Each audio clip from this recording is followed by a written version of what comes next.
In history, the early modern period of modern history follows the late Middle Ages of the post-classical era. Although the chronological limits of the period are open to debate, the time frame spans the period after the late portion of the post-classical age, known as the Middle Ages, through the beginning of the Age of Revolutions, and is variously demarcated by historians as beginning with the fall of Constantinople in 1453, with the Renaissance period, and with the Age of Discovery, and ending around the French Revolution in 1789. Historians in recent decades have argued that, from a worldwide standpoint, the most important feature of the early modern period was its globalizing character. The period witnessed the exploration and colonization of the Americas and the rise of sustained contacts between previously isolated parts of the globe. The historical powers became involved in global trade.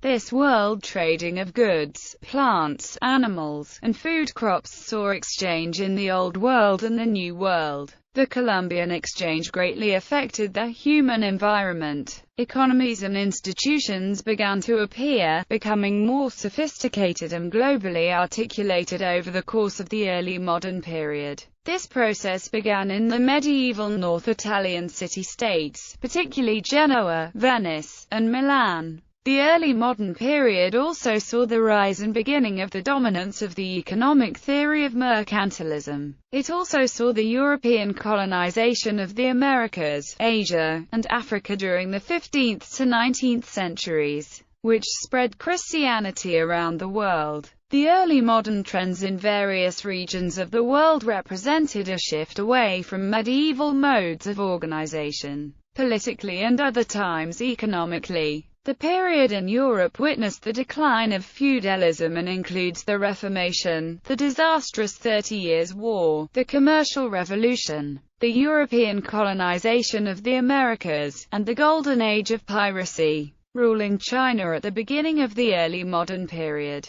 The Ming Dynasty was one of the greatest eras of orderly government and social stability in human history. By the 16th century, the Ming economy was stimulated by trade with the Portuguese, the Spanish, and the Dutch.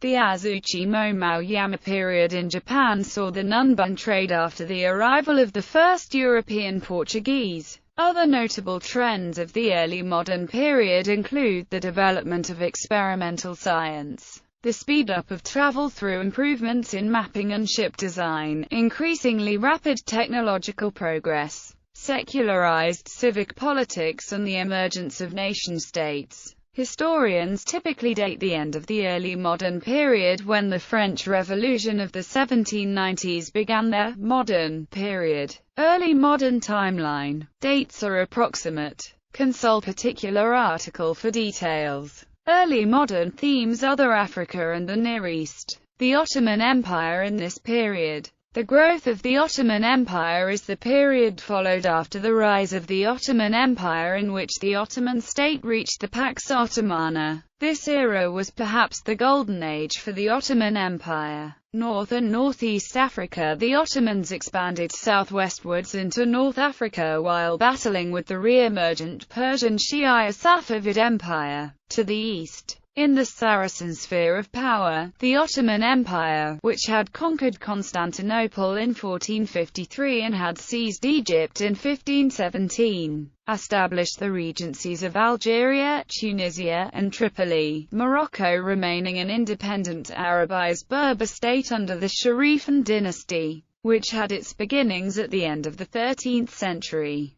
In the Ethiopian highlands, the Solomonic Dynasty established itself in the 13th century. Claiming direct descent from the old Aksumite royal house, the Solomonics ruled the region well into modern history. In the 16th century, Shewa and the rest of Abyssinia was conquered by the forces of Ahmed Guri of the Adal Sultanate to the northwest. The conquest of the area by the Oromo ended in the contraction of both Adal and Abyssinia, changing regional dynamics for centuries to come. The Ajuran Empire, which was one of the largest and strongest empires in the Horn of Africa, began to decline in the 17th century, and several powerful successor states came to prominence. The D Sultanate, established by Ibrahim Adair, was a notable successor of the Ajuran Sultanate. The Sultanate reached its apex under the successive reigns of Sultan Yusuf Muhammad Ibrahim, who successfully consolidated Gelidi power during the Badera Wars, and Sultan Ahmed Yusuf,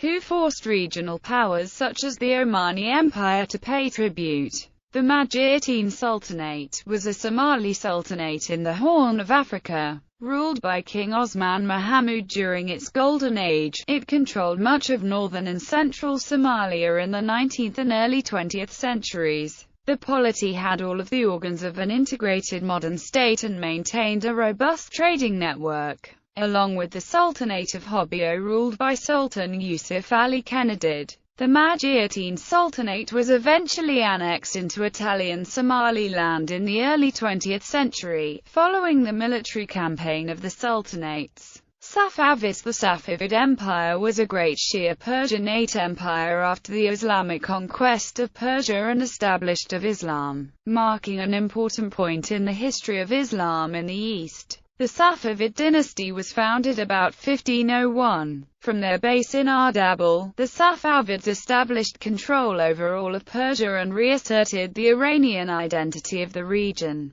thus becoming the first native dynasty since the Sassanids to establish a unified Iranian state. Problematic for the Safavids was the powerful Ottoman Empire. The Ottomans, a Sunni dynasty, fought several campaigns against the Safavids. What fueled the growth of Safavid economy was its position between the burgeoning civilizations of Europe to its west and Islamic Central Asia to its east and north. The Silk Road, which led through northern lands to the eastern lands, revived in the 16th century. Leaders also supported direct trade with Europe, particularly England and the Netherlands, which sought Persian carpet, silk, and textiles. Other exports were horses, goat hair, pearls, and an inedible bitter almond hadam torka used as a spice in India. The main imports were spice, textiles, metals, coffee, and sugar. Despite their demise in 1722, the Safavids have left the mark down to the present era by establishing and spreading Shia Islam in major parts of the Caucasus and West Asia. Uzbeks and Afghan Pashtuns in the 16th to early 18th centuries, areas north were under the Uzbeks, and the far eastern portions were ruled by the local Pashtuns. Between the 15th and 16th centuries, various nomadic tribes arrived from the steppes, including the Kipchaks, Naimans, Kanglish, Kungrats, and Mangits. These groups were led by Muhammad Shaybani, who was the Khan of the Uzbeks. The Afghan Pashtuns' lineage stretches back to the Hotaki dynasty. Following Muslim, Arab and Turkic conquests, Pashtun Ghazis invaded and conquered much of northern India during the Lodi dynasty and Suri dynasty. Pashtun forces also invaded Persia, and the opposing forces were defeated in the Battle of Ghuznabad. The Pashtuns later formed the Durrani Empire. Sub-Saharan Africa. The Songhair Empire took control of the trans-Saharan trade at the beginning of the modern era. It seized Timbuktu in 1468 and Jannah in 1473, building the regime on trade revenues and the cooperation of Muslim merchants. The empire eventually made Islam the official religion, built mosques, and brought Muslim scholars to Gao. Around the beginning of the modern era, the Benin Empire was an independent trading power West Africa, blocking other inland nations' access to the coastal ports. Benin, which may have housed 100,000 inhabitants at its height, spread over 25 square kilometers, and was enclosed by 3 concentric rings of earthworks. By the late 15th century, Benin was in contact with Portugal. At its apogee in the 16th and 17th centuries, Benin encompassed parts of southeastern Yorubaland and the western Igbo.